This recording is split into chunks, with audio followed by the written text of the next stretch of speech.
আসসালামু আলাইকুম এভরিওয়ান। কি অবস্থা সবার? আশা করি সবাই ভালো আছেন। আমিও ভালো আছি আলহামদুলিল্লাহ আপনাদের দোয়ায়। অনেকদিন পর আপনাদের মাঝে আবারও ফেরত আসলাম, তাও ডেইলি ব্লগ নিয়ে। আজকের ব্লগটা তেমন স্পেশাল না, জাস্ট হচ্ছে ঈদ প্রিপারেশন ব্লগ। সামনে তো ঈদের আর বেশি দিন নাই, তো ভাবলাম নিজেদেরকে একটু প্যাম্পার করা দরকার, তো দ্যাটস ওয়াই এই জন্য আজকে অলরেডি 25টা রমজান শেষ, তো ভাবলাম একটু যাই, টুকিটাকি কিছু শপিং এখনো বাকি, দেন নিজেদেরকে প্যাম্পার করা বাকি। তো নিজেদেরকে প্যাম্পার করার জন্য চলে যাচ্ছিলাম আমার খুবই পরিচিত একজন আপু, তাও আমার নিজেরই রিলেটিভস।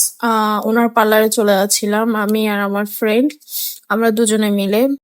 আমি পার্লারের পেজের নাম আমি আমার ডিসক্রিপশন বক্সে মেনশন করে দিব, আপনারা ওখান থেকে চেক দিতে পারবেন। আর ওখানে প্রত্যেকটা সার্ভিসের মধ্যে অফার দিচ্ছে, আপনারা গিয়ে চেক করতে পারবেন প্র্যাকটিক্যালি। আর ওনার সার্ভিসগুলো যথেষ্ট ভালো, আপনারা গিয়ে একটু ঘুরে আসতে পারেন পার্লারে গিয়ে। তাও আমি আপনাদেরকে একটু করে লোকেশন বলে দিচ্ছি। হালিশহর, চট্টগ্রাম, ফুল্লাতলী বাজার সংলগ্নে কলেজ রোডের মুখে তানিয়াস মেকওভার। যাই হোক, আমার বান্ধবীকে বলতেছিলাম তোর জামাই এখানে ঘুমিয়ে আছে।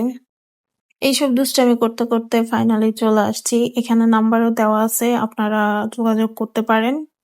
আমরা আসলে আপুকে অনেক আগ থেকে বলে রাখছিলাম, আগে থেকে অ্যাপয়েন্টমেন্ট নিয়ে রাখছি, যাতে মানুষ যখন থাকবে না তখন যাব। ইফতারের পরপরই আমরা চলে গেছিলাম পার্লারে। আপনাদেরকে আমি একটু ঘুরে ঘুরে দেখাচ্ছিলাম। আর ওদের ফেসিয়াল সেকশনটা হচ্ছে উপরে দোতলায়। আমার বান্ধবী রেডি হয়ে নিচ্ছে ফেসিয়াল নেওয়ার জন্য।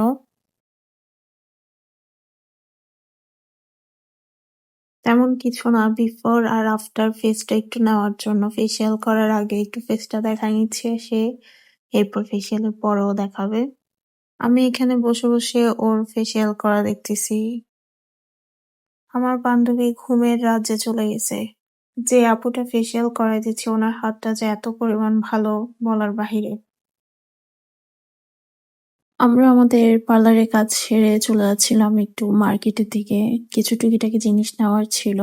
আর এখানে আমার বান্ধবী আপনাদেরকে ফেসিয়ালের পরের লুক দেখাচ্ছে যে সে কি পরিমাণ সুন্দর হয়ে গেছে। লাস্ট কবে এভাবে বাংলা রিক্সায় ঘুরছি তাও ঠিক মনে নাই, বাট ভালোই লাগতেছিল এভাবে ঘুরতে। আমরা চলে আসছি মার্কেটে, আসলে এখানে হিজাব নেওয়ার ছিল আর কিছু অর্নামেন্টস। আসলে নারীর দুর্বলতা হচ্ছে এই জিনিসটা, এটা